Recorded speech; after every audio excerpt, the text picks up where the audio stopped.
Good morning. It's a Saturday morning and I've been sent another set of headphones. These guys are the SoundPEATS Runfree Lite 2. I tried out the first ones. Let's see how the new ones are.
Hold it for a couple of seconds and they're already connected. We're ready to go for an easy run. Let's do it.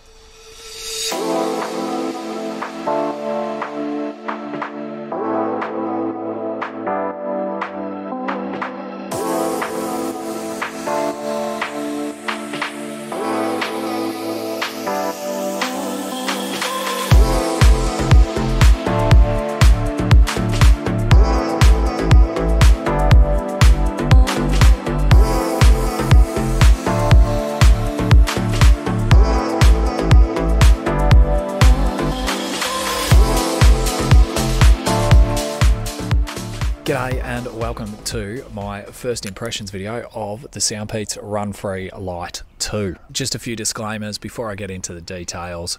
The run that you just saw, that's my first run in with these things. To be totally honest, they were sent to me by the brand SoundPEATS for free. They sent them to me for the purposes of making this video. So this is just my opinion. These are my thoughts and my experiences with it, but keep that in mind when you're making a decision for yourself. Let's start with some stats on these things. They're the second generation of the SoundPEATS Runfree Lite series. I did test out the original ones about 12 months ago. When I looked through the specs and looked at my last video, there really isn't much difference between these and the last time. They're very, very similar design. They're an over-the-year designed headphones. They've got a 16.2mm polyurethane driver with a biofilm. What that means exactly, I'm not 100% sure because I'm not that big a speaker head, but basically I think what it means is that they're designed to be loud enough and shoot sound directly into your ear. They are a slightly different driver to what was in the headphones last time, because if I can zoom in, hopefully you can see there's a bit of a blue color in there. They're advertising that they've got advanced directional sound, so they can shoot that sound right into your ear and they'll be loud enough. They're an open ear design. If I chuck them on, you can see they're designed to sit outside your ear just like that, nice and loose, so you can hear everything. You can hear the outside world coming in, but you can also hear your music or your podcast or whatever you're listening to. They're the only type of headphones I'll wear on a run. Open ear is the only way to go in my opinion, whether that's bone conduction or this style. Another one of their different specs is that in the update is that they've got 2 microphones on them, with the idea that if there's noise or wind or whatever, they'll cancel each other out and do some magic there to make your phone calls sound that little bit better if you get phone calls while you're running. They're advertised at having 15 hours of playtime, and they've got multi-point connection, which means you can connect them to multiple devices, which is really, really good if you want to connect them to like a laptop or an iPad to watch movies, but also you want to connect them to your phone to take for a run. So what was my experience like? Well, positives, they felt loud enough for the run that I was doing. So fairly busy place. I was listening to a podcast, and it's a really poorly recorded podcast that I was listening to. The sound levels were really quite low, and they were more than loud enough for that, even louder for music.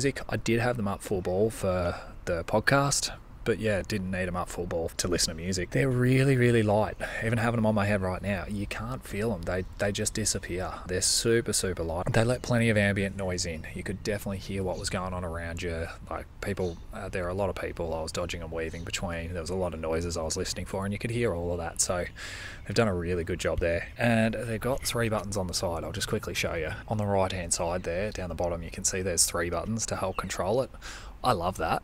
I think that's an awesome design choice. I really hate the tendency that we have now to go to touch controls and to single button design. That's really, really annoying for when you're running, because like it can be really hard to get the right button or to hold it for 2 seconds rather than holding it for 7 seconds to do something else. So love the button design on them. The questions that I still have, well, what's the core quality actually like? I don't know. Hopefully the core quality is pretty good. We'll see how that goes. The other question that I have is, what's the volume going to be like in tougher situations? That's my first impressions for a $50 set of headphones, which if you use the link down below, you can get them for $50. I think they're about $60 odd normally, but you can get them for 15% off.